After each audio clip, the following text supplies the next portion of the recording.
Yo my friends, how we all doing? Welcome to today's video. Welcome back to the channel as well. We're not in the kitchen today, guys. We're gonna be on the couch. We're gonna be having a little chat. We're gonna be doing some informative content. We're gonna be discussing main gaining today, guys. It's a bit of a new strategy I've undertaken pretty much all year so far. I'm gonna explain it to you guys, how it works, how you guys can implement it into your lifestyle as well. I've been having a lot of fun with it. It's been really good, and I think it's important that I share that with you guys. Also this year, I do want to get into a bit more informative content. I watch a lot of informative content myself, so I like to share my own thoughts and inspirations with you guys. If you're new, guys, don't forget to subscribe to the channel so you don't miss out on a video. We're doing recipe videos out of the kitchen each week, plus we're going to be doing a few more of these info videos. Got a training vlog coming next week as well. We haven't done one of those for a while, so we're looking forward to that. Don't forget to jump in the comments. Let me know you subscribe, guys, so I can jump on and thank you guys myself, because it means the world to me that you subscribe to the channel. But even just being here today, guys, viewing the video, that's beautiful. That's enough for me. Anyway, guys, enough chit chat. Let's jump on the couch and get into it.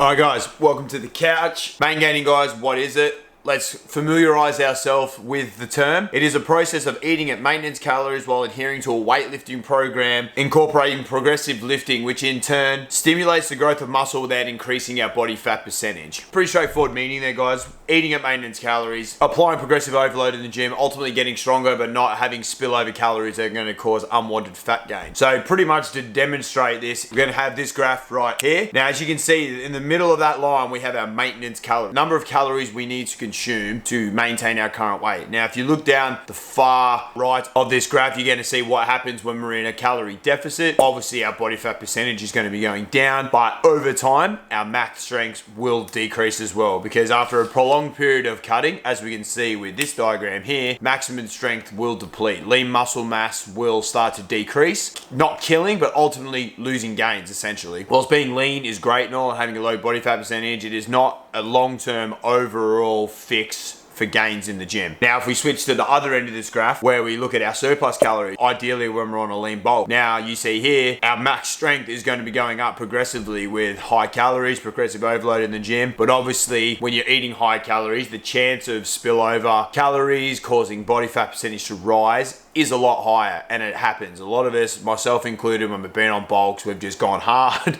eaten a lot of food, made good gains, but made some unwanted gains in the body fat area as well. So you can obviously see a bit of a trend here with this graph. Our maximum strength will increase over time, but so does our body fat percentage. So how do we avoid this roller coaster effect? In my opinion, main gaining is the answer, because if we look in the middle of this graph, and if we look at either side of our maintenance calories, we can see that we can burn a small amount of calories, and we can also gain a small amount of muscle whilst eating our maintenance calories. You think about it this way, guys. If you have the right calories and macros at maintenance calories, you can support muscle growth by eating sufficient protein, sufficient carbs, and also applying progressive overload on our big lifts in the gym, meaning that lean muscle mass will grow. But with our calorie maintenance level set, we are not spilling over into unwanted fat gain. Over the course of time, our body composition is going to change into a leaner state. Thus, without really burning fat, our body fat percentage will decrease with our lean muscle mass increasing. So if we see with this graph here, ideally this is the scenario we want to be doing. This is obviously what all natural bodybuilders aspire to do, to be at their leanest and at their strongest. We want these two lines or trends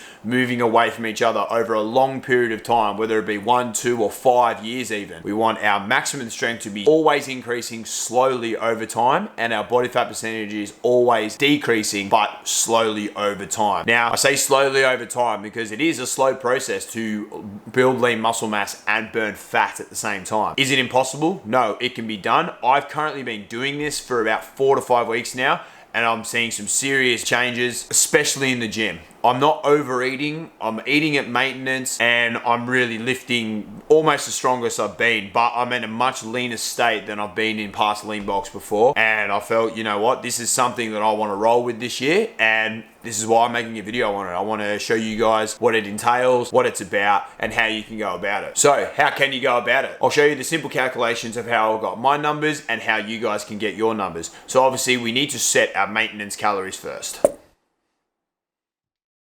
So the best way to set your maintenance calorie, guys, grab your phone or go onto your computer, go online and Google TDEE calculator. There are a whole bunch online.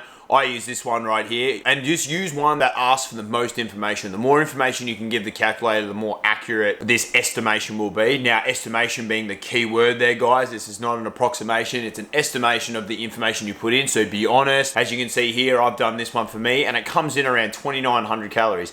Now, I've been tracking my weight and my calories for a long time now. I know that I can eat 3,000 calories a day whilst lifting, doing fun cardio like surfing and getting my 10,000 steps, and relatively stay at the same weight. So within that 3,000 calories, we need to adjust our macros appropriately to support lean muscle mass. So for that, obviously the first macro and the most important one that I track is protein. Now, the best way for you guys to work this out is 1 gram per pound of body weight is a good way to start, and no more than 1 gram per centimeter of your height. So for me, my upper limit of protein is 181. I generally don't go over that. Most days I float around 175 to 178. I am at 178 pounds at the moment, which equates to around 77 to 78 kilos, I believe. I could be a little bit out there. That's my protein number. I always give myself 5 grams either way. Some days a little bit higher, some days a little bit lower, but on the course of the week, I'm pretty much on the money. Your fats, this one's a little bit up to user discretion, but for me, my rule of thumb with fats is 1 gram per kilo of body weight. So like I said before, I weigh around 77 to 78 grams,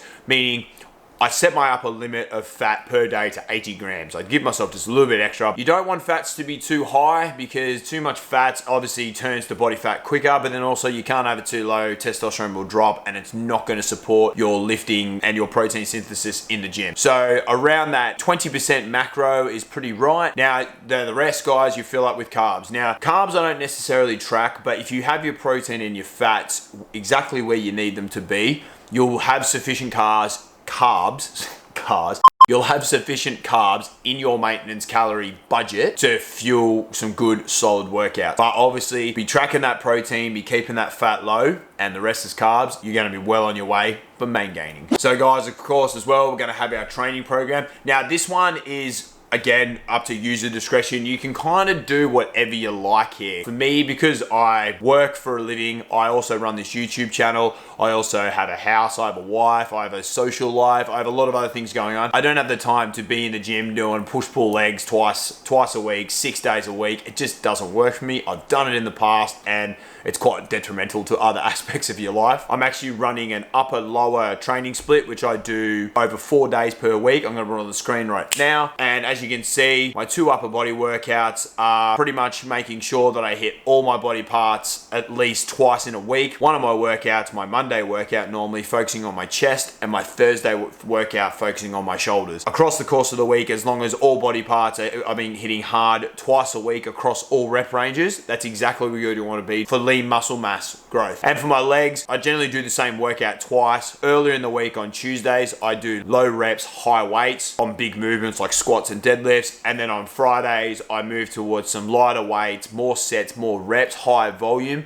My legs just sort of respond pretty well to that. I've never really had problems making gains on legs either, so I don't really need to be meticulous about my leg workouts. My upper body, at the moment I'm focusing on my chest, so I'm doing an extra chest workout on Thursdays. These workouts can be tailored to fit whatever you're doing at the time. These workouts come in under 50 minutes. The big key here with your workouts, guys, is applying progressive overload. Whatever training style suits you is fine. If you guys have been following me before, you know I always opt for reverse pyramid training, especially on my heavy lifts, i.e. bench press, overhead press, lat pull downs, pull-ups, all that sort of thing. Reverse pyramid training, guys, if you're unfamiliar with that, it's starting your top set being the lowest rep range with the highest weight. As you go through your set, you bring the reps up and the weight down. Ideally, you're starting the workout with your strongest set. Doing that obviously increases your strength because you're going to be getting stronger by pushing the most weight first. The stronger we get in the gym, the more lean muscle mass we will grow. So I hope that was a pretty clear indication, guys, of main gaining, what it entails, how you can do it yourself. One final note that I'm going to say is that if you are above 15% body fat, I would highly recommend that you do a prolonged deficit period to get your body fat down before you try something like this. purely because studies have shown that for men especially, the best body fat percentage range for promoting lean muscle mass is between 11 and 15%. So if you're above 15%, you're not really in a good range where you're going to get the best muscle gains in the gym. You need to shed that body fat first. I did a body fat scan recently and coming in at 11.7%, which is great. It's right at the lower end of the range that we want to be in for muscle building, so I've got a lot of room to move. So even if I do gain a little bit of fat, it's going to be okay because I'm still going to be in that range. This scan was taken a couple of weeks ago after I'd sort of moved into maintenance calories. I fucked up my cut this year. I did it too late in the year. I overate. I was close to Christmas. My wife and I moved. I started a new job. It was a very stressful time, so I naturally overate, and I think I probably just got to around 10% maybe, but my goal was to get to 8 and I just didn't do it. The plan for 2021 is we're going to pretty much main gain all year. Might throw in a couple of mini cuts, and then we're going to do a prolonged cut towards the end of the year, maybe 4 to 6 weeks in November, and get nice and dicey for next summer. All right guys, I really hope you enjoyed that little info video. We're going to be doing a few more of those in the future on some different topics. Should be a lot of fun. Let me know in the comments what you guys thought of that. I do plan to do a day in the life video of my main gaining schedule. You guys will be able to see a full day of eating while I'm main gaining, plus a workout, so that should be a lot of fun. When that's live, I'm going to put the link for that in this description and right here as well, so make sure you check that out. Again guys, don't forget to like the video, subscribe down below. It's come to my attention that only 24.8 of you are subscribed to the channel. That means that 75% of you that are watching the videos, which I appreciate and love immensely, but are not subscribing. So consider hitting that subscribe button. It helps me out a lot, especially being a small channel. The sub count really does help with the YouTube algorithm. So help a brother out, hit that sub button and stick around for some more content. Anyway, my friends, I hope you enjoyed it and I'll see you in the next one.